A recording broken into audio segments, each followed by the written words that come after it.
최근 반도체, 2차 전지 등 주요 산업에서 국가 간 경쟁이 치열한데요. 미국과 일본 등 주요 국가에선 보조금을 무기로 우리 기업을 위협하고 있습니다. 국내 산업의 경쟁력 확보를 위해 국가적 지원이 시급한 상황인데요.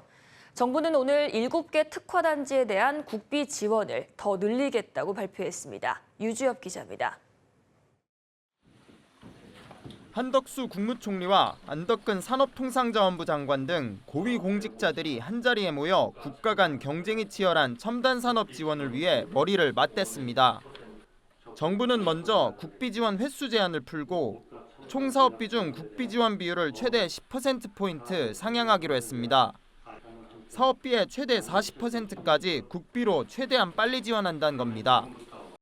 기반 시설 구축 시 국비 지원 비율을 5 내지 10% 상향하고 단지별 2건으로 제한했던 건수 기준도 폐지하겠습니다.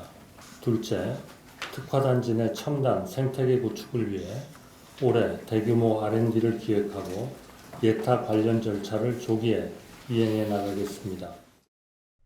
첨단 산업 특화단지는 지난해 정부가 지정한 곳으로 용인, 평택, 구미 등 반도체 단지와 청주, 포항, 새만금, 울산 등 2차 전지 단지, 천안아산 디스플레이 단지 7곳을 의미합니다. 정부는 올해 구미, 포항, 새만금, 울산에 439억 원을 지원하고 용인 단지에 대해선 예비 타당성 조사를 면제하는 방안을 마련하기로 했습니다. 최근 미국, 일본 등에서 자국 기업 위주로 대규모 지원금을 제공하고 있는데 우리 정부 또한 국내 기업에 대한 지원을 확대하겠다는 겁니다. 다만 업계에선 한국 역시 경쟁 국가와 마찬가지로 기업에 대한 직접 지원금을 제공해야 한다는 목소리가 나옵니다.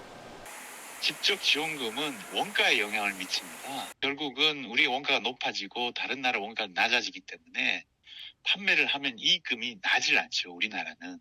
그렇게 되면 투자 동력이 낮아지는 겁니다. AI와 로봇, 반도체 같은 첨단 산업을 둘러싸고 글로벌 기업들의 소리 없는 전쟁이 이어지고 있는 가운데 정부의 지원이 든든한 버팀목이 될지 관심이 모입니다. 머니투데이 방송 유주엽입니다.